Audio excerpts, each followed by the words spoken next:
मेरे गुरुदेव की महिमा बड़ी अद्भुत निराली है। मेरे गुरुदेव की महिमा बड़ी अद्भुत निराली है भर जाती वो सब झोली जो जन्मों से ही खाली है भर जाती वो सब झोली जो जन्मों से ही खाली हैं। यहाँ तम की नहीं सत्ता, यहाँ हर दिन दिवाली है।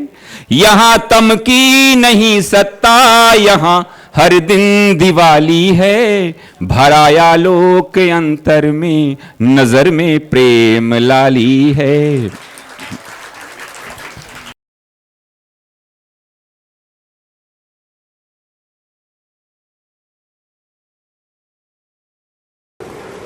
ओम सहना भवतु सहनो भुनक्तु सह वीर्यं करवावहै तेजस्विनावधीतमस्तु मा विद्विषावहै।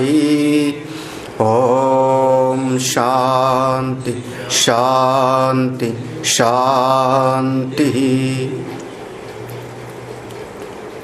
शंकरं शंकराचार्यं केशवं बादरायणं सूत्रभाष्यकृतौ वन्दे भगवन्तौ पुनः पुनः। ईश्वरो गुरुरात्मेति मूर्तिभेदविभागिने व्योमवद्व्याप्तदेहाय दक्षिणामूर्तये नमः। सदाशिवसमारम्भां शङ्कराचार्यमध्यमाम् अस्मदाचार्यपर्यन्तां वन्दे गुरुपरम्पराम्। श्रुतिस्मृतिपुराणानाम् आलयं करुणालयम् नमामि भगवत्पादं शंकरं लोकशंकरम्। ब्रह्म विद्या केंद्र आश्रम में समुपस्थित आत्मस्वरूप भक्तजन, अष्टावक्र गीता का यह प्रसंग जिसमें महामुनि अष्टावक्र जी महाराज जनक को सीधे तत्व का उपदेश कर रहे हैं और एक तत्व के उपदेश के माध्यम से एक कसौटी है। राजन, अपने अंतःकरण को तुम देखो, अगर इन कसौटी पर आपका अनुभव बिल्कुल खरा उतरता है तब तो आप तत्ववेत्ता हो, और अगर जरा सा भी इसमें कुछ ऐसा लगता है कि ये सारे लक्षण मेरे भीतर ज्यों का त्यों नहीं है, तो फिर अभी थोड़ी साधना की ज़रूरत है। स्वयं को साधक मान लेने में भी कोई हर्ज नहीं है। हम साधक हैं, साधना करेंगे, आगे बढ़ेंगे। और अगर ये सब के सब लक्षण ज्यों का त्यों भीतर आ रहे हैं, अनुभूत में हैं, तो आप तत्ववेत्ता हो। तमाम तरह के विचार चलते हैं। नाना मतम महर्षिणाम साधुनाम योगिनाम तथा। कुछ विचार के विषय हैं जीव का स्वरूप क्या है, जगत क्या है, जीव और जगत दोनों का नियंता जगदीश्वर का क्या स्वरूप है। ये सृष्टि बनी, अपने आप बनी या किसी ने बनाई, अनादिकाल से चल रही है या किसी दिन प्रारंभ हुआ, ये जगत है या नहीं है। ये तमाम तरह के विचार चित्त में चलते हैं। नाना विचार सुश्रांतो, तमाम तरह के विचार चलते हैं। यह जो मैं जीव हूँ, यह जीव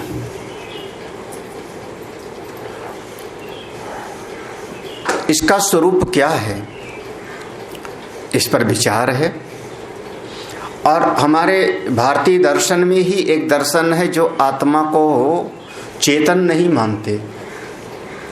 वो कहते हैं 9 द्रव्य है, 9 द्रव्य हैं, जिसमें 5 महाभूत, देश, काल, मन और आत्मा। तो आत्मा को एक द्रव्य मानते हैं। जैसे 5 महाभूत द्रव्य हैं, ऐसे आत्मा भी एक द्रव्य है, देश, काल, मन और आत्मा। तो उसको वो चेतन नहीं मानते। हमारे भारतीय दर्शन में ही, आस्तिक दर्शन में ही, न्याय दर्शन ऐसी बात कहेंगे। वो कहेंगे नहीं, ये जो अपना आत्मा है उसमें जो ज्ञान की वृत्ति होती है वो मन बुद्धि के संयोग से। अब नाना विचार, तमाम तरह के विचार, आत्मा वास्तव में जड़ है कि चेतन है, विचार है अलग अलग। ईश्वर से अलग है या एक है, अलग अलग विचार है। अगर एक है तो फिर सबका सुख दुख बराबर हो जाना चाहिए, हम सुखी तो सब सुखी। और अलग अलग हैं तो श्रुति से विरोध होता है। श्रुति तो कहती है कि आत्मा एक है। तो नाना विचार सुश्रांता, नाना विचार माने जीव के विषय में, जगत के विषय में और ईश्वर के विषय में तमाम तरह के विचार हैं। हम चिंतन करते रहे, विचार करते रहे, संतों के संसर्ग में बैठते रहे और सुनते सुनते हमारे भीतर दृढ़ निश्चय हुआ, तमाम तरह के संशय मिट गए। छिद्यन्ते सर्व संशया, सारे संशय मिट गए और अब एक स्वरूप का बोध हो गया। तो विश्रांतिम आगताः, अपने स्वरूप में बैठ गए। मैं तो हूं ना, मेरी सत्ता का कभी वाद नहीं होता। ऐसा कोई महापुरुष है। अब वो कैसी उसकी स्थिति होती है, अगले श्लोक में कहते हैं अनेकानेक विचार है। उन विचारों का वास्तव में जितने भी प्रश्न होते हैं अध्यात्म के जगत में, अध्यात्म के जगत में जितने भी प्रश्न होते हैं वो सारे प्रश्नों का समाधान तो हम करते हैं, शास्त्र समाधान करता है, लेकिन समाधान में उसका प्रयोजन नहीं है। शास्त्र का जो प्रयोजन है वो ये समझाने में है कि आपका प्रश्न ही निरर्थक है, आपका प्रश्न ही वास्तव में सही नहीं है। क्यों? क्योंकि आपका जितना भी प्रश्न होगा वो कल्पित जगत के अंतर्गत ही तो है, और झूठे जगत के अंतर्गत तुम्हारा प्रश्न सही कैसे हो सकता है। समयानुसार श्रुति समाधान करती है, शास्त्र समाधान करते हैं, साधक सुनकर के संतुष्ट भी हो जाता है, लेकिन वास्तव में हमारा प्रश्न ही झूठा है, हमारा प्रश्न ही, संशय ही वो उचित नहीं है। ये जिस दिन होता है सारे प्रश्न समाप्त हो जाते हैं, तब विश्रांतिम आगता, तब आप अपने स्वरूप में बैठ जाते हो उस अवस्था में। अब उस अवस्था में क्या है, देखो 28वां श्लोक था, असमाधेर विक्षेपान न मुमुक्षुर्न चेतरः निश्चित्य कल्पितं पश्यन् ब्रह्मैवास्ते महाशयः। देखो इसका ऐसा करना, असमाधेः मुमुक्षुर्न, और फिर आगे आएगा विक्षेपात न च इतरः। तो असमाधे न मुमुक्षु, जो तत्ववेत्ता है, जो तत्वज्ञानी है, जो तत्वज्ञानी हो गया, यहाँ पर उसके लिए कहा महाशया, आस्ते महाशया, ऐसे महापुरुष अपनी महिमा में बैठते हैं। तो उनका, उन महापुरुषों का असमाधे, बहुत ज्यादा समाधि पर उनका जोर नहीं है, क्योंकि स्वरूप में समाधि लगाना भी तो एक जो है एक क्रिया तो होगी। स्वरूप में तो न समाधि है न असमाधि है। शुरुआत में ही, शायद इसी अष्टावक्र गीता के ही शुरुआत में कहा था, आय में ही ते बंधा समाधिम अनुतिष्ठति। यही तुम्हारा बंधन है कि तुम समाधि लगाने का प्रयास कर रहे हो, और समाधि लग गई, समाधि एक दिन लग गई तो जो चीज एक दिन लग जाती है दूसरे दिन नहीं लगेगी, अनित्य होगा। आपने समाधि लगाने का प्रयास किया तो क्रिया हो गई, प्रयत्न हो गया, और जो प्रयत्न से क्रिया से मिलेगा वो हमेशा अनित्य होगा, वो आपका स्वरूप नहीं है। तो तत्ववेत्ता समाधि और असमाधि दोनों का दृष्टा है, दोनों का अधिष्ठान है। वो समाधि लगाने का भी प्रयास नहीं करता। जो समाधि लगाने का प्रयास करे वो मुमुक्षु होगा, साधक है, अभी कोशिश करता है कि मेरा मन संसार में बहुत भटक रहा है, इसको समाधि के द्वारा अपने मन को शांत कर लेंगे, ध्यान करेंगे, धारणा करेंगे तो हमारा मन शांत हो जाएगा। मन में जो विचारों की उत्ताल तरंगे चल रही हैं, अनवरत तरंगे चल रही हैं, ध्यान से इसको नियंत्रण किया जा सकता है। अभ्यासेन तो कौन्तेय वैराग्येण च गृह्यते। वो मुमुक्षु है, वो साधक है, अभी प्रयत्न कर रहा है। आगे चलते चलते उसको समझ में आएगा कि प्रयत्न से जो मिलेगा वो आत्मा नहीं होगा, वो स्वरूप नहीं होगा। प्रयत्न से, आपकी साधना से जो मिलेगा वो कोई ना कोई एक अलग तत्व होगा, साध्य हो जाएगा। आपने प्रयत्न रूपी साधन किया, उससे साध्य मिलेगा। जब साध्य मिलेगा तो एक दिन मिलेगा तो बिछुड़ जाएगा, वो नित्य नहीं होगा। अपने आत्म स्वरूप का जिसको ज्ञान हो गया उसको समाधि उमाधि लगाने का भी कोई प्रयास नहीं करना होता। वो फिर साधो सहज समाधि भली, अपने सहज अवस्था में रहता है। तो असमाधे ना मुमुक्षु, क्योंकि समाधि में उसका कोई लगाव नहीं है, इसलिए मुमुक्षु मत कहना उसको। जो मुमुक्षु होगा मोक्ष की इच्छा वाला है। मुमुक्षु माने मोक्ष की इच्छा वाला। आज मुझको मुक्ति नहीं है, आज मेरा मोक्ष नहीं हुआ है, आज हमको बंधन का एहसास होता है, आज हमको जीवन में दुख होता है, तो हमको मुक्ति चाहिए, मोक्ष चाहिए, तो उसी का नाम हो गया मुमुक्षु। तो मुमुक्षु अभी बंधन का अनुभव कर रहा है, अभी दुख का अनुभव कर रहा है। आगे बढ़कर के मैं साधना करूंगा तो एक दिन मोक्ष को प्राप्त कर लूंगा। मोक्षो में भूयात इति मुमुक्षु। तो मुमुक्षु साधक होता है, वो साधक है। वो यम भी करेगा, नियम भी करेगा, धारणा ध्यान भी करेगा, आसन प्राणायाम भी करेगा, पूजा भी करेगा, उपासना भी करेगा। जो साधक है सब करेगा, सब करेगा, सारा साधन करेगा। लेकिन जो पहुंच गया, वो जो जैसे मंदिर में दर्शन करना है, तो जब हम हरिद्वार में होते हैं तो हरिद्वार से बस पे भी बैठना है, टेम्पो पर भी बैठना है, आपको पूरी सब्जी भी बना लेना है, होटल भी बुक करना है, तमाम तरह का प्रयत्न करना है। क्यों? क्योंकि हमको जाके बद्री नारायण का दर्शन करना है। और जो सीधे अब पहुंच गया बद्री विशाल भगवान के बिल्कुल सामने, कपाट खुला है, भगवान सामने बैठे हैं, वो सामने बैठा है, अब कौन सा प्रयत्न करे वो, अब कौन सा मोटरसाइकिल से चले वो। तो जो पहुंच जाता है उसको कोई प्रयत्न करना नहीं होता, और जब तक प्रयत्न कर रहा है तब तक वो अभी पहुंचा नहीं है।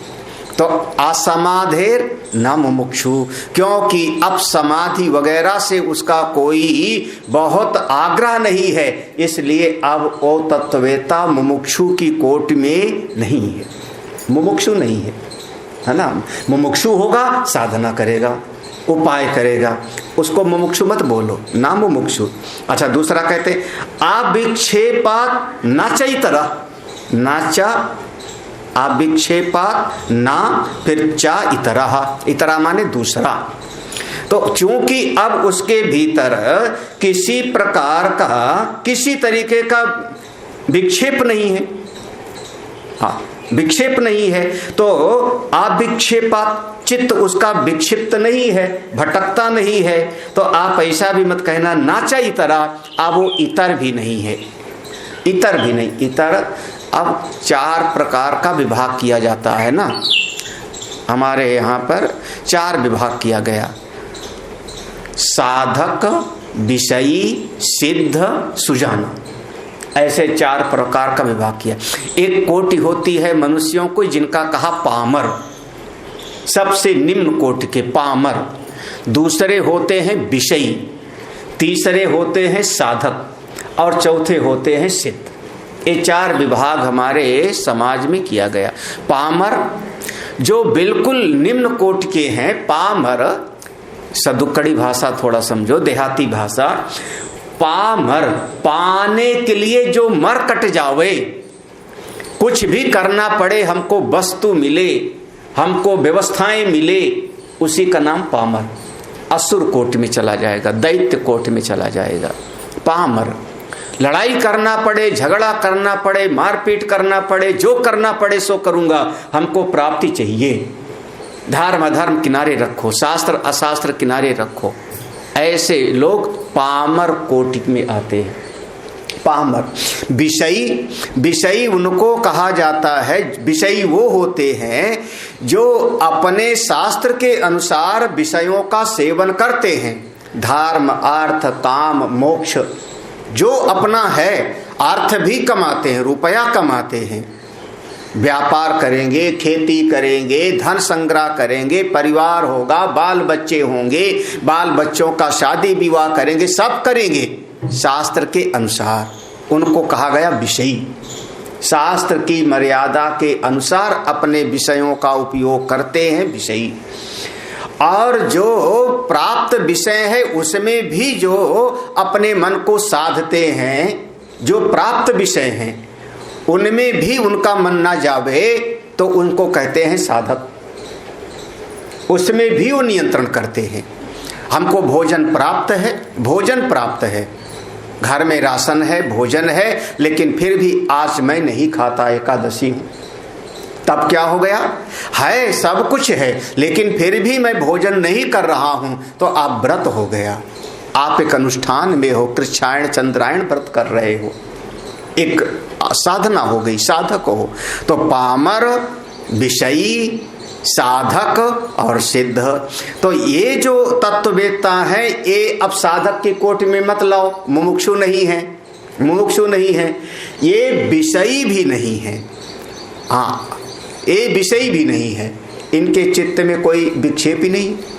हाँ, अगर विक्षेप होता तो विषयी होते, क्योंकि विषयी आदमी का चित्त विक्षिप्त होगा, चारों तरफ दौड़ता रहेगा, ये भी चीज चाहिए, वो भी चीज चाहिए, अमुक चीज चाहिए, तमाम तरह की चीज चाहिए, सब इकट्ठा करने में उसकी रुचि होती है। अब इनका विक्षेप ही नहीं है, मतलब विषयी भी नहीं, मन कहीं जाता ही नहीं। तो ना तो विषयी हैं और ना ही साधक हैं। पामर कोटि में तो आना ही नहीं है, तो हैं कौन फिर सिद्ध तत्ववेत्ता। तो उसी को करें असमाधे न मुमुक्षु। क्योंकि समाधि लगाने का कोई प्रयत्न नहीं तो मुमुक्षु नहीं, और अविक्षेपात, क्योंकि चित्त में कोई विक्षेप नहीं है तो विषय भी नहीं है। अगर विषयी होते तो चित्त उनका बाहर भटकता, तो विषय भी नहीं। तो निश्चित कल्पितम, जिन्होंने अपने आत्मा का निश्चय कर लिया है, निश्चय कर लिया है, मैं आत्म स्वरूप हूं, मैं ब्रह्म स्वरूप हूं। देखो इसको ऐसा करो, ब्रह्म एव निश्चित, अपनी आत्मा को ब्रह्म ही निश्चय कर लिया है। जो कुछ भी है मेरा अपना स्वरूप ही है, ब्रह्म एव निश्चित्य। और कल्पितम पश्यन् इतरः, बाहर जितना कुछ दिखाई पड़ रहा है वो सब कल्पित है, मेरी आत्मा सत्य है, ब्रह्म है, सारा जगत कल्पित है, ऐसा निश्चय कर लिया। आस्ते महाशय, आस्ते माने ऐसे महापुरुष अपनी महिमा में विराजमान होते हैं। अब ना वो कुछ साधन करने से उनको कुछ मिलने वाला नहीं, और नहीं करने से कोई हानि नहीं, अपने आत्म स्वरूप का ज्ञान हो गया, इसलिए उसी अवस्था में बैठे। मैं आत्मा हूं और सारा जगत पूरा का पूरा कल्पित है, ये निश्चय हो गया। तो न समाधि लगाने का प्रयास, न संसार के विषयों में मन भटकता है, न विक्षिप्त है, न मूढ़ है, न एकाग्र है, सब किनारे गई साधना आदि की बातें। अब अपनी महिमा में, अपने स्वरूप में निष्ठ हैं। अगला श्लोक। यस्यान्ता स्यादहंकारो न करोति करोति सः निरहंकार धीरेण न किंचिद कृतं कृतं यस्य जिस महापुरुष का, अब यहाँ यस्य माने महापुरुष नहीं, ऊपर जो है जिसका, यस्य माने जिस व्यक्ति का, जिस व्यक्ति का अंतः स्याद, अंतः अहंकारो स्याद, ऐसा कह लो। यस्य अंतः अहंकारो स्याद, जिसके भीतर अहंकार है। यहाँ अहंकार मतलब कर्ता भोक्ता भाव है, मैं करने वाला हूं और मैं भोगने वाला हूं। तो जिसके चित्त में कर्तृत्व और भोक्तृत्व है वह न करोति, कुछ नहीं करता तो भी करोति सह, बाहर से बिल्कुल कुछ नहीं करता, हाथ पांव बिल्कुल रोक के बैठा है।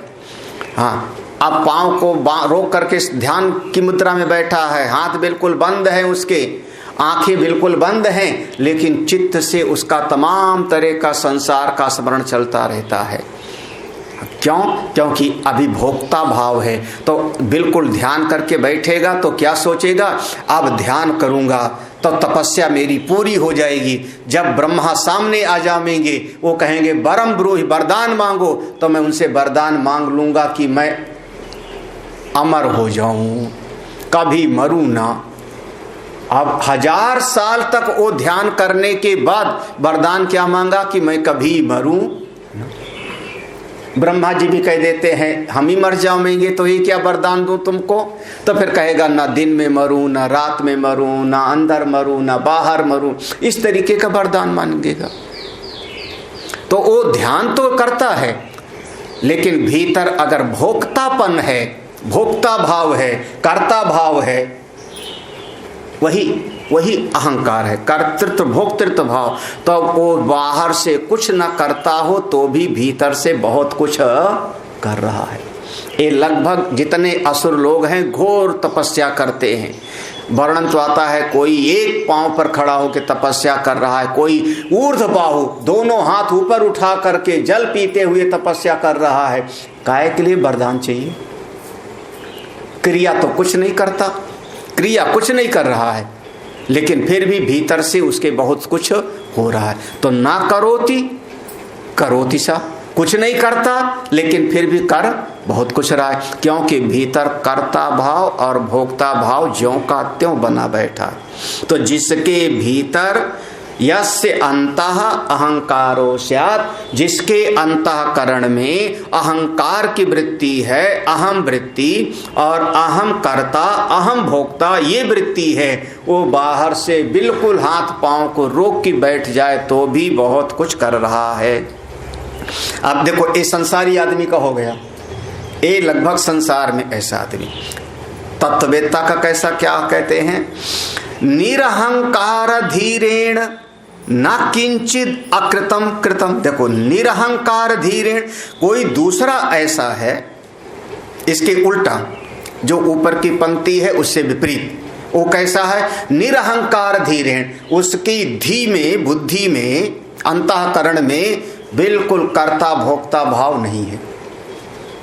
कर्ता और भोक्ता का जो मूल जड़ है अहम वृत्ति, वो हट गई है। अहम वृत्ति मिट गई तो कर्ता भोक्ता भाव मिट गया। ना अहम वृत्ति है ना कर्ता भोक्ता भाव है। तो ऐसा महापुरुष ना किंचित अकृतम कृतम, अब वो उसको कुछ भी फर्क नहीं पड़ता, कुछ भी फर्क नहीं पड़ता। कैसे? अकृतम, नहीं करने से भी, कृतम करने से भी, करने से भी और नहीं करने से भी तत्ववेत्ता महापुरुष को कोई फर्क नहीं पड़ता। ना किंचित, कुछ नहीं है, समझ लो। निरहंकार धीरेण, जिसका अंतःकरण बिल्कुल अहम वृत्ति शून्य, कर्तृत्व भोक्तृत्व भाव से शून्य हो गया। ना किंचित, कुछ भी नहीं है। अकृतम कृतम, करे तो भी और ना करे तो। उसको कोई फर्क नहीं पड़ता, उसको कोई भी संसर्ग नहीं होता, क्योंकि वो जानता है असंगो ही अयम पुरुषा, मेरा अपना आत्मस्वरूप बिल्कुल असंग हूँ, असंग आत्मा हूँ। ऐसी स्थिति रहती। और संसारी आदमी बिल्कुल बाहर से दिखाई पड़ता है कुछ नहीं कर रहा है, फिर भी भीतर से बहुत कुछ करता रहता है। हाँ, कई तो अब चारपाई पे पड़े पड़े बहुत कुछ प्लानिंग करते रहते हैं। हाँ, शरीर काम नहीं करता, वृद्धावस्था आ गई और फिर भी करता रहता है। हाँ, भगवान भाष्यकार ने तो एक ग्रंथ में लिखा, अंगम गलितम पलितम मुंडम, अंगम गलितम पलितम मुंडम दशन विहीनम जातम तुंडम वृद्धो याति गृहीत्वा दंडम तदपि न मुंचति आशा पिंडम भज गोविंदम गोविंदम भज मूढ़मति। संसार का आदमी तो बताओ स्थिति कितनी दयनीय हो गई। शरीर वृद्ध हो गया, दांत टूट गए, बाल सफेद हो गए, कमर झुक गई, हाथ में डंडा आ गया, चला जाता नहीं, उसके बावजूद बैठे बैठे आशाओं का पहाड़ किए रहता है। आशा पिंडम, आशाओं की गठरी नहीं छोड़ता। अब ऐसा होगा, फिर ऐसा होगा, फिर ऐसा होगा। तो संसारी आदमी जब तक कर्ता भोक्ता भाव है तब तक कुछ ना करता दिखाई पड़े तो भी कर ही रहा है। तत्ववेत्ता महापुरुष जिसके भीतर कर्तृत्व भोक्तृत्व भाव नहीं, कर्तृत्व भोक्तृत्व का मूल जड़ अहम वृत्ति वो नहीं, तब कुछ भी नहीं है, चाहे करे और चाहे वो ना करे, सबसे वो बिल्कुल निर्लिप्त है, सबसे निर्लिप्त है। नोद्विग्नं न च संतुष्टं अकार्तिस्पन्दवर्जितं निराशं गतसन्देहं चित्तं मुक्तस्य राजते निर्ध्यातुं चेष्टुं वापि यच्चित्तं न प्रवर्तते निर्निमित्तमिदं किन्तु निर्ध्यायति विचेष्टते ना उद्विग्नम। देखो कुछ लक्षण हैं। ना उद्विग्नम, ऐसे महापुरुषों के अंतःकरण में उद्वेग नहीं होता, उद्वेग ज्वलन नहीं होता, ईर्ष्या नहीं होती, चित्त उनका चलायमान नहीं होता। उद्वेग कब होगा? जब हम कुछ चाहते हैं। उद्वेग का कारण होता है हम कुछ चाहते हैं और उस जो चाहते हैं उसमें कोई बाधा डाल देवे। हम चाहते हैं कि अमुक व्यक्ति हमको एक गिलास पानी पिलावे और दूसरा आकर के समस्या पैदा कर देवे। हमारी कामना की पूर्ति में जब कोई बाधा डालता है तो उद्वेग होता है। हम कुछ चाहते हैं उसमें कोई बाधा पड़ गई तो उद्वेग होगा। कोई कामना ही नहीं उनके चित्त में। जब कामना ही नहीं तो फिर चाहे जैसे हो जावे। ना उद्विग्नम, उनका चित्त कभी उद्विग्न नहीं होता। क्यों? कामना इच्छा रहित है। अच्छा, ना च संतुष्टम, लो ये भी नहीं कह सकते कोई बड़ा संतोषी है। संतोष साधक के लिए गुण है। शुरुआत में कहा था, दूसरा श्लोक था, मुक्तिम इच्छसि चेतात विषयान विषवत्यज क्षमा आर्जव दया तोष सत्यम पीयूषवद्भद। ये दूसरा श्लोक इसी अष्टावक्र गीता का था। 5 चीजों को कहा था संतोष को लाओ। क्षमा, आर्जव सरलता, दया संतोष, सत्य को लाओ। तो वहां संतोष एक गुण है, वो साधक के लिए गुण है। जो साधना करता है उसके लिए सद्गुण है, मुमुक्षु के लिए सद्गुण है। हम कहेंगे संतोषी सदा सुखी, लोभी सदा दुखी। कौन? मुमुक्षु। ये तो सिद्ध की बात है। तो अब आप उसको संतोष वाला भी नहीं कह सकते हो, ना उद्वेग है ना संतोष है। तो संतोष और उद्वेग जिसको होता है उसका अधिष्ठान है। जिस जल में लहर उठती है, लहर उठी उद्वेग, लहर शांत हो गई, इसका नाम संतोष।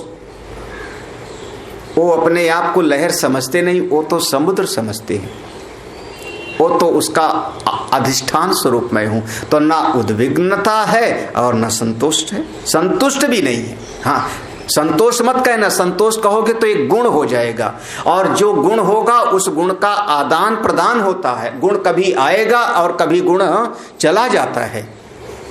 कभी देखने में तो वामन भगवान बहुत लोभी दिखाई पड़ते हैं, 3 पग जमीन दिया मांगा और पूरा ब्रह्मांड नाप लिया। लोभी दिखते तो मतलब संतोष नहीं है उनको, कहने का तो ऐसे हो जाएगा। वो संतोष और उद्वेग दोनों के अधिष्ठान है, वो मेरा परम ब्रह्म स्वरूप है। संतोष एक गुण है साधक के लिए। आकारति स्पंद वर्जितम, आकारति माने हाँ, ऐसा तत्ववेत्ता अब कुछ करता भी नहीं है, क्योंकि हमने पहले कहा कर्ता भाव से मुक्त हो। भोक्ता भाव होगा, कुछ चाहिए तो हमको करना पड़ता है, भोक्ता भाव नहीं, कुछ चाहिए नहीं तो कर्ता भाव भी नहीं। स्पंद वर्जितम, स्पंद वर्जितम माने चित्त वृत्ति में कोई स्पंदन नहीं है। जैसे ग्राफ बनता है, विचारों की धारा नहीं है, कुछ नहीं, बिल्कुल शांत अवस्था में बैठे हैं। ऐसे शांत अवस्था में कोई बिरला समझता है। निराशम, संसार में किसी से कोई आशा नहीं। गत संदेहम, भीतर का सारा संशय मिट चुका है। ऐसा चित्त है मुक्तस्य राजते, ऐसा कोई जो बिरला महापुरुष होता है, तत्ववेत्ता, जीवन मुक्त, उनकी ऐसी दशा होती है। यहाँ कुछ लक्षण बता दिया, ना उद्वेग, ना संतोष, ना कर्ता भाव, ना चित्तवृत्ति में विक्षेप, ना किसी से आशा, ना कोई संशय। ऐसा जिसका चित्त है समझना वो मुक्त है। सब व्यवहार करते हुए भी, ना करोति सा, करते हुए भी वो कुछ भी नहीं कर रहे हैं, अपनी महिमा में विराजमान है। क्या करते हैं ऐसे लोग करते क्या हैं? तो हाँ, अब देखो, निर्ध्यातुम, थोड़ा सा इसको ध्यान से समझना। निर्ध्यातुम चेष्टितुम वा अपि यत् चित्तम न प्रवर्तते। तो इसमें 2 शब्द है, निर्ध्यातुम यत् चित्तम न प्रवर्तते। यत् चित्तम, जिनका चित्त, निर्ध्यातुम, ध्यान में बैठने के लिए भी ना प्रवर्तते। चलो आज बैठ करके 2 घंटा ध्यान करेंगे, ऐसा भी कोई चित्त में संकल्प नहीं। और चेष्टितुम वापि, चलो चल करके 2 घंटा फावड़ा चलाएं, काम करें, इसके लिए भी ना प्रवर्तते। यत चित्तम, जिन महापुरुषों का चित्त, निर्ध्यातुम ना प्रवर्तते, चेष्टितुम वा अपि ना प्रवर्तते। ना तो ध्यान करने के लिए कोई संकल्प करता है और ना संसार का कोई बहुत बड़े बड़े काम करने का संकल्प करता है। संकल्प नहीं करता। सवेरे पढ़ा था, हम कल पढ़े थे कि यदा यत् कर्तुम आयाति, जिस समय जो काम आ जाता है उसको करके अपनी महिमा में विराजमान। कोई संकल्प करके कि इतना बड़ा बड़ा आज काम करूंगा, वो नहीं करते। इसलिए चेष्टितुम माने कर्म, निर्ध्यातुम माने ध्यान। तो ये दोनों के लिए जिनका चित्त कोई संकल्प नहीं करता, आग्रह नहीं है, बैठ गए, अब आज तो घड़ी लगा के बैठ गए कि 1 घंटा तो ध्यान ही करूंगा, ऐसे महापुरुषों का कोई ऐसा संकल्प नहीं। या 1 वाला काम करूंगा, ऐसा भी संकल्प नहीं। जब जैसा मन आया हो गया, जैसी परिस्थिति आती हो जाती है, जिस समय जैसा होता है। निर्निमित्तम इदम किंतु निर्ध्यायति विचेष्टते। लो, निर्निमित्तम माने कोई विशेष प्रयोजन नहीं है, प्रयोजन का अभाव हो गया है। अब कुछ पाना खोना नहीं है, ना कुछ पाना है ना कुछ खोना है, फिर भी अब उनकी मौज है, मन में आ गया कि चलो ध्यान करना। निर्निमित्तम इदम, उनका चित्त कैसा है? प्रयोजन शून्य है। निर्निमित्तम माने प्रयोजन रहित है, कुछ पाना नहीं है, कुछ पाना नहीं है। हाँ, ना कोई दर्शन पाना है, ना कोई ऐसी शक्ति पानी है, ना कोई सिद्धि पानी है, लेकिन फिर भी उनकी मौज है कि बैठ गए तो ध्यान कर रहे हैं। निर्ध्यायति, हाँ, अपनी मौज है। जा रहे हैं गंगा जी के किनारे, जा रहे हैं गंगा जी के किनारे, और जाते जाते एक किनारे पत्थर पड़ा था, वहां बैठ गए। हम पूछे क्यों बैठे आप? ध्यान करोगे तो क्या आपको कोई दर्शन चाहिए, कोई सिद्धि चाहिए, समाधि लगा रहे? बोले निर्निमित्तम, एक मौज है उनकी। सबसे बढ़िया वही है, ये संतों की अपनी मौज है। हाँ, आई मौज फकीर की, दिया झोपड़ा फूंक, वाह वाह रे मौज फकीर आदि। वो जा रहे हैं, बिल्कुल अपनी महिमा में जा रहे हैं। हाँ, अपनी महिमा में जा रहे हैं। और उनको लगने लगा कि यहां पर रास्ते में कंकड़ पत्थर पड़ा है। उनका मौज आया, उठा करके कंकड़ पत्थर सब बाहर कर दिया उन्होंने, झाड़ू लगा करके, पूरा झाड़ू लेकर के पूरा साफ कर डाला। महाराज किस लिए आपने साफ किया? किस लिए? बोले किस लिए की बातें जाने दो, हमको पुण्य वगैरह नहीं चाहिए, ना पुण्य चाहिए, ना कोई तत्व का कुछ और चाहिए, मेरी अपनी मस्ती है। हाँ देखो, निर्ध्यायति विचेष्टते, उनका जब मन होता है तो प्रयत्न भी करते हैं, परिश्रम भी कर लेंगे, जब मन होगा तो ध्यान भी कर लेंगे, लेकिन अब उनका पूरा मन निर्निमित्त है। निर्निमित्त का भाव यही है, अब उनका कुछ ना खोना है और ना कुछ पाना है। नहीं करने से कुछ खो नहीं जाएगा, न कर्मणा वर्धते नो कनीयान, कुछ करने से आत्मा में बढ़ोतरी नहीं होती और नहीं करने से कुछ नुकसान नहीं होता। मैं वो आत्मस्वरूप हूँ, उस आत्मस्वरूप में स्थित हैं। इस श्लोक का अर्थ समझ लें। निर्ध्यातुम चेष्टितुम वापि, ध्यान करने में भी उनका संकल्प पूर्वक प्रवृत्ति नहीं होती। यथ चित्तम, जिनका चित्त ध्यान करने के लिए भी संकल्प पूर्वक प्रवृत्ति नहीं होती। चेष्टितुम, संसार में बहुत सारा कर्म करने के लिए भी संकल्प पूर्वक चित्त उनका प्रवृत्त नहीं होता। अब कोई प्रयोजन नहीं, निर्निमित्तम, कोई विशेष प्रयोजन नहीं, फिर भी अपनी मस्ती है। जब मन आया तो ध्यान किया, जब मन आया तो उन्होंने मेहनत कर, उनका मन आया उठा के फावड़ा पूरा खेत ही गुड़ाई कर डाले। उनका अपना मन है, कोई हानि और लाभ की बात नहीं, कोई प्रयोजन नहीं, कुछ पाना नहीं, कुछ खोना नहीं। ऐसे महापुरुष अपनी महिमा में ही रमण करते हैं। और इन महापुरुषों की दशा को कोई बिरला समझता है, कोई बिरला समझेगा।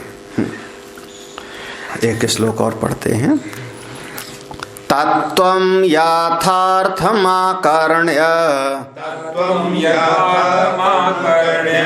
मंदा प्राप्नोति मूढ़ताम् अथवा याति संकोचम् अमूढ़ा कोऽपि मूढ़वत्। ऐसी बात कही थी अष्टावक्र महाराज ने। तत्त्वं यथार्थम आकर्ण्य, कोई श्रेष्ठ महापुरुष मिल गए किसी को, एकांत में बैठे थे, तत्ववेत्ता महापुरुष थे। उनके पास कोई गांव का भगत पहुंच गया, साधारण व्यक्ति पहुंच गया, जो कभी श्रद्धा वगैरह नहीं था, ना संत के प्रति ना शास्त्र के प्रति। संत ने उसको आत्मा की बात बताई। तुम आत्मा हो, तुम ब्रह्म हो, तुम सच्चिदानंद हो, तुम तो नित्य शुद्ध बुद्ध मुक्त स्वरूप हो। तो जो उपदेश दिया वो यथार्थ तत्व का उपदेश दिया। तत्वम यथार्थम आकर्ण्य, सुना उसने, लेकिन उनके महाराज के शब्दों का अर्थ समझने की सामर्थ्य नहीं थी उसमें। संत क्या कहना चाह रहे हैं इतना उसके भीतर विवेक नहीं था, क्योंकि परंपरा से वो तैयार नहीं था।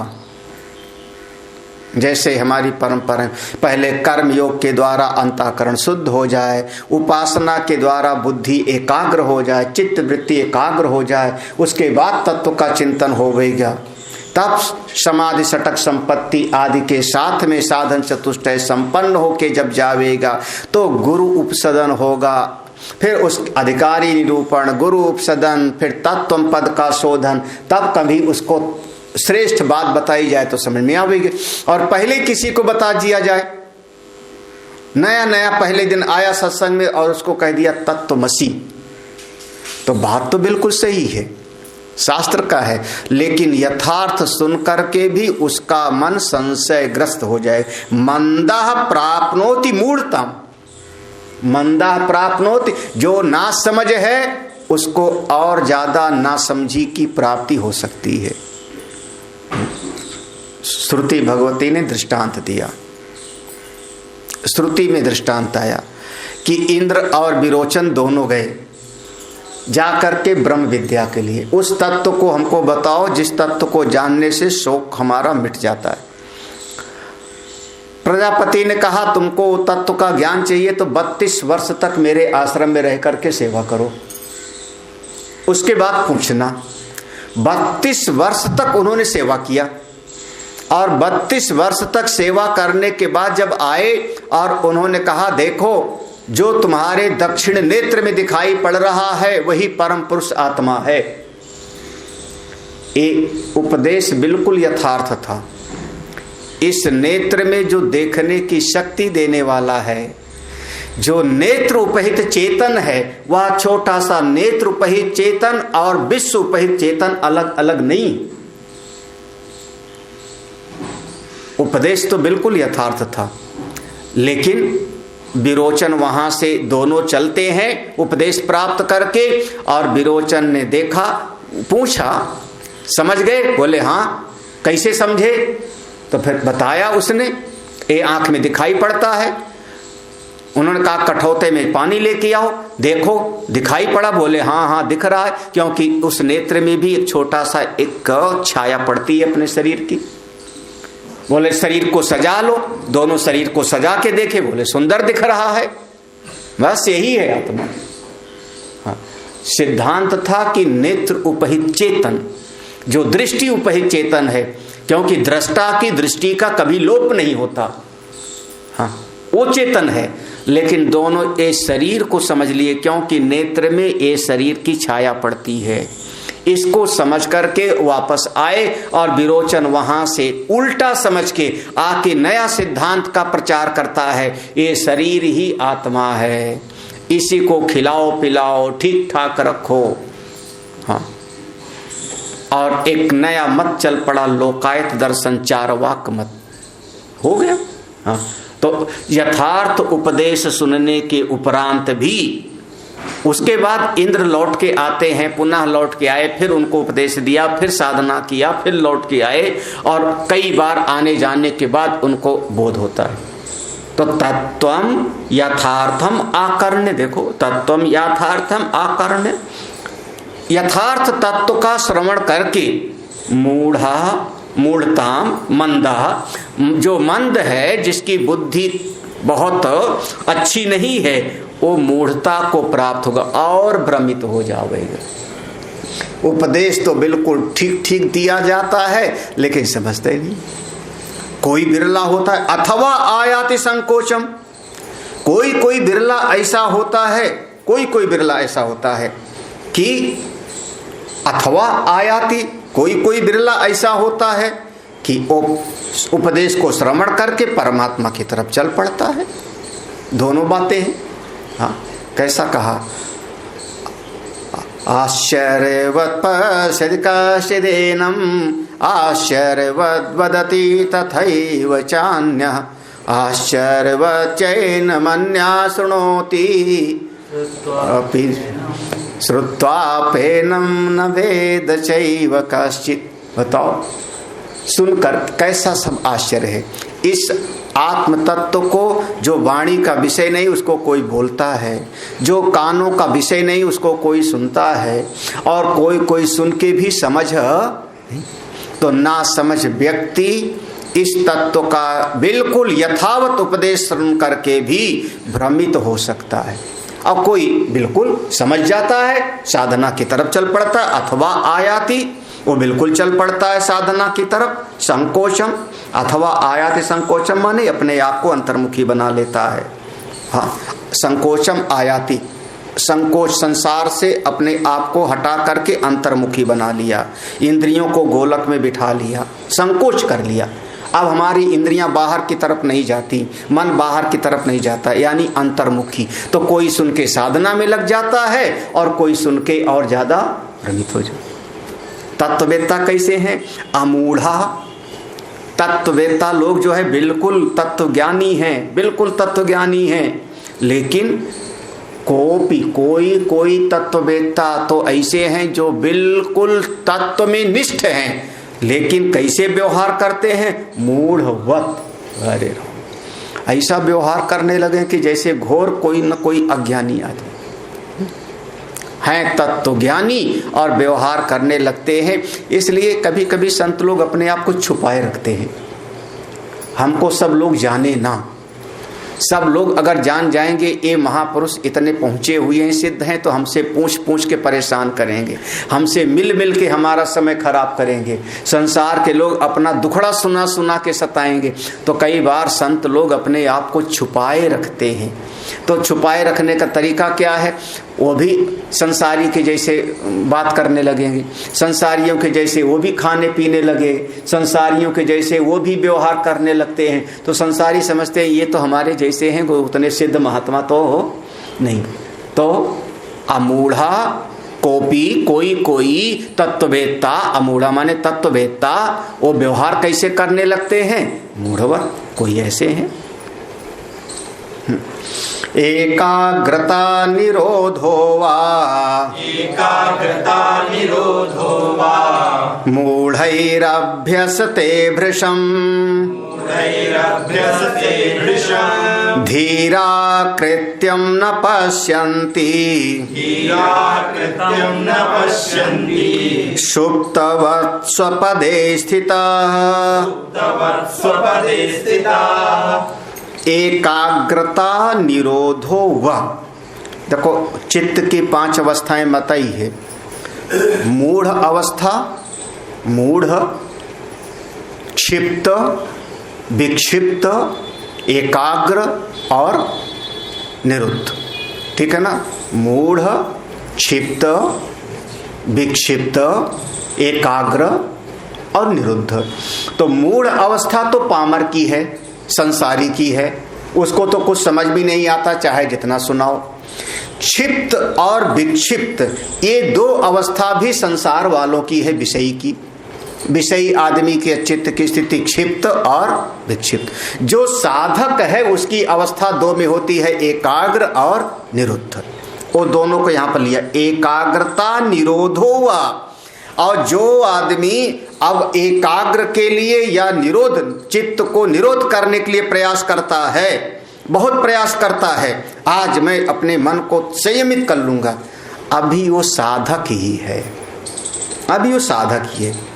मूढ़ई अभ्यस्ते भृशम। मूढ़ई माने यहाँ पर श्लोक, अभी अविद्या उसकी मिटी नहीं है, अभी उसके भीतर का अज्ञान मिटा नहीं है, तो अभी साधक ही है। तो अभ्यस्ते, वो अभ्यास कर रहा है, हमारा चित्त एकाग्र हो जाएगा, एक दिन अपने मन को हम शांत कर लेंगे। कौन कर रहा है? साधक, मुमुक्षु। हाँ, बिल्कुल संसारी होता तो उसका तो चित्त क्षिप्त और विक्षिप्त में होता, बिल्कुल और आसुरी वृत्ति वाला होता, दैत्य वाला होता तो उसका तो पामर वाले में चला जाता, मूढ़ होता, लाख समझाओ फिर भी उसको बात समझ में ही ना आती। कौन है? साधक है, बार बार अभ्यास कर रहा है। करत करत अभ्यासते जड़मति हो तो सुझान। हाँ, अभ्यासेन तो कौनते, तो एकाग्र होने के लिए मन को एकाग्र करता है, निरोध करने का ये साधक है, कभी न कभी आगे बढ़ेगा। लेकिन जो पहुंच गया, सिद्ध हो गया, वो जो सिद्ध हो गया वो धीरा, वो जो धीर पुरुष है, कृत्यम ना पश्यन्ति। कृत्यम माने ये करना ही चाहिए, ये हमको करने योग्य है, ऐसा कुछ दिखाई नहीं पड़ता। तत्व ज्ञानी के मन में करने का कोई कर्तव्य बोध नहीं होता, कर्तव्य भाव नहीं होता। न मे पार्थास्ति कर्तव्यम त्रिशलोकेषु कंचन, त्रिशलोकेषु किंचन, तीनों लोकों में भी मेरा कोई कर्तव्य नहीं। तत्ववेत्ता की स्थिति ऐसी होती, अब मेरा कोई कर्तव्य नहीं। और तत्व ज्ञान के मार्ग पे जो चलता है, हमने संन्यास लिया, संन्यास लेते समय ही कह दिया गया तुम्हारा अब कोई कर्तव्य नहीं, जगत में, लौकिक जगत में तुम्हारा कोई कर्तव्य नहीं। तुमने तो अपना भी पिंडदान कर दिया, अपने शरीर का भी श्राद्ध कर दिया, पिंडदान कर दिया। अब क्या रहा कर्तव्य तुम्हारा? जब शरीर ही नहीं हो तो तुम्हारा कर्तव्य क्या है? हाँ। अब तुम्हारा कोई नाता संबंध भी नहीं रहा, भाई बंधु मित्र नाते रिश्तेदार, जब शरीर ही नहीं रहा। ये तो मरा हुआ शरीर है फिर सन्यासी का, तो कौन सा अब भाई के प्रति कर्तव्य है, बहन के प्रति कर्तव्य है, दादा दादी के प्रति कर्तव्य है? जब शरीर ही मर गया तो क्या है कि कर्तव्य? मरा हुआ क्या करेगा? संन्यास्त होते ही सारे कर्तव्य खत्म हो जाते, शास्त्र ने ऐसा कह दिया। तो ये तो साधक की स्थिति में संन्यास्त होते ही हो गया। जो तत्ववेत्ता हो गया वो, जैसे भगवान ने कहा न मे पार्थास्ति कर्तव्यम, हृदय में बिल्कुल मजबूती से होवे मेरा कोई कर्तव्य नहीं इस जगत में। तत्ववेत्ता कहता है मेरी, और करता है तो उसकी अपनी मौज है। हाँ, करता है तो ठीक है, पहले भी कहा था। हाँ, उसकी मौज है, करता है, उसकी मर्जी है। कभी ध्यान में बैठ गया, ना कुछ पाना है ना खोजना, मौज है, कभी कुछ कर लिया, पाने खोने की बात नहीं है। इसको करेगा, सेवा करेगा तो पुण्य मिलेगा, नहीं करेगा तो कोई करने पाने की बात ही नहीं, उसकी अपनी मौज है। संतों की अपनी, तत्ववेत्ताओं की मस्ती है। धीरा कृत्यम न पश्यन्ति, तत्ववेत्ता महापुरुष कोई कर्तव्य नहीं देखते हैं। कैसी स्थिति में है? सुप्तवत् स्वपदे स्थित। अच्छा, आदमी सो गया है, उसको कर्तव्य बताओ।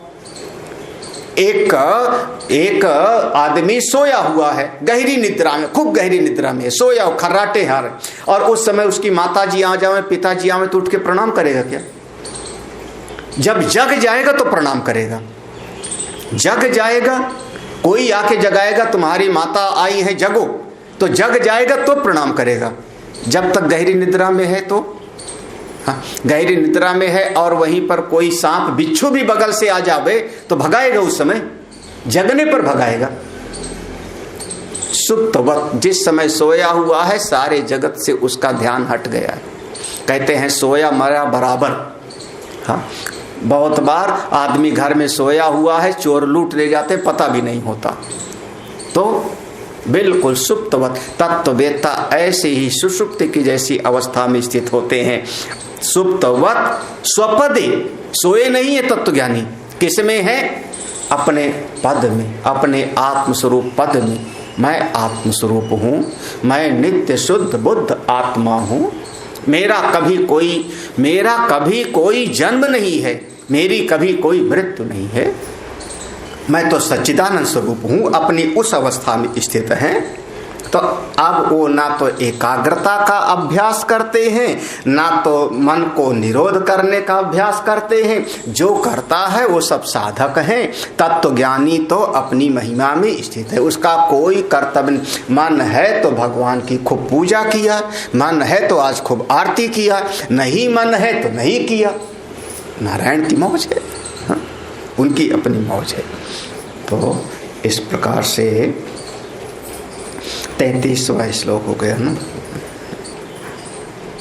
एक श्लोक और पढ़ लेते हैं। अप्रयत्नात् प्रयत्नाद् वा मूढ़ो नाप्नोति निर्वृतिम्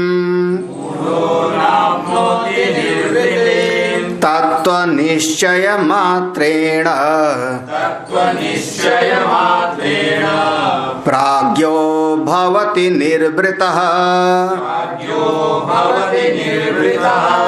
शुद्धं बुद्धं प्रियं पूर्णम् निष्प्रपंचम निरामयम् आत्मानं तं न जानन्ति तत्र अभ्यास पराजनाः। देखो, अप्रयत्नात् और प्रयत्नाद् वा मूढ़ो, जो मूढ़ है, संसारी आदमी है, मूढ़ है, अभी उतना अकल जगी नहीं है, वो अप्रयत्नात् माने कुछ न करे तो भी, प्रयत्नाद् वा बड़ा मेहनत भी करे तो भी, ना आपनोत निवृत्तिम, उसको निवृत्ति की प्राप्ति नहीं होती। मतलब कुछ प्रवृत्ति, हर प्रवृत्ति का प्रयोजन होता है निवृत्ति। प्रत्येक क्रिया हमको निवृत्ति में ले जाती है। आपने भोजन करने बैठे, प्रवृत्ति है, वो प्रवृत्ति आपको एक समय पर निवृत्ति में ले जाएगी। भोजन से तृप्त हो गए, पेट भर गया, अब आप छोड़ दोगे भोजन करना। आप स्नान करने गए, प्रवृत्ति है, थोड़ी देर के बाद में आप स्नान बंद करके कपड़े पहन के बाहर निकल आओगे, अब निवृत्ति हो गई स्नान से। प्रत्येक क्रिया जीवन की निवृत्ति में ले जाती है। जो ना समझ आदमी है, मूढ़ आदमी है, उसको निवृत्ति की प्राप्ति नहीं, निवृत्ति की प्राप्ति लगा ही रहता है, लगा ही रहता है, चाहे कुछ करे। आप प्रयत्नात् प्रयत्नाद् वा, प्रयत्नाद् माने करे तो भी और ना करे तो भी, वो हमेशा बस इसको कह लो कि गधा जैसे जूता रहता है, कोल्हू का बैल, चलता दिन भर है और पहुंचता कहीं नहीं, लगा रहता, लगा रहता। प्रयत्न करे तो भी महाराज श्री ने कहा शांति नहीं प्राप्त करता हो। इस श्लोक में है निवृत्ति।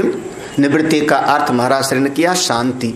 चाहे बहुत काम करे मूढ़ आदमी, बहुत काम करे तो भी सुखी नहीं होगा, और कुछ ना करे मूढ़ आदमी तो भी सुखी नहीं होगा। क्योंकि कुछ नहीं करेगा तो हाय हाय दुखी होगा, ये करना था नहीं किया, ये नहीं, और करेगा तो भी सुखी नहीं। बड़ा विचित्र है। जो तत्वज्ञानी है वो कैसे? प्राज्ञ, देखो ऊपर था मूढ़ो, नीचे है प्राज्ञ। जो प्रज्ञावान है वो तत्व निश्चय मात्रेण भवति निर्वृत्ता, वो आत्म स्वरूप के निश्चय मात्र से ही मैं आत्मा हूँ, इस निश्चय मात्र से निवृत्ता, समस्त जगत से निवृत्त हो गए, परम शांति को प्राप्त कर लेते हैं। लेकिन उस तत्व को जो अपना आत्मा है, जो तत्व है, उसको ना समझ लोग नहीं जान पाते कि आत्मा अपनी शुद्ध है, बुद्ध है, प्रिय है, पूर्ण तत्व है, निष्प्रपंच है, इसमें कोई प्रपंच नहीं, निरामयम निर्दोष है, उसमें कोई दोष नहीं है। ऐसी शुद्ध बुद्ध पूर्ण आत्मा को अज्ञानी लोग नहीं जानते। आत्मानं तम न जानन्ति, ऐसा अपना आत्मा इसको नहीं जानते, तो तत्र अभ्यास पराजना, तो क्या मानते हैं? आत्मा हमारी अशुद्ध है।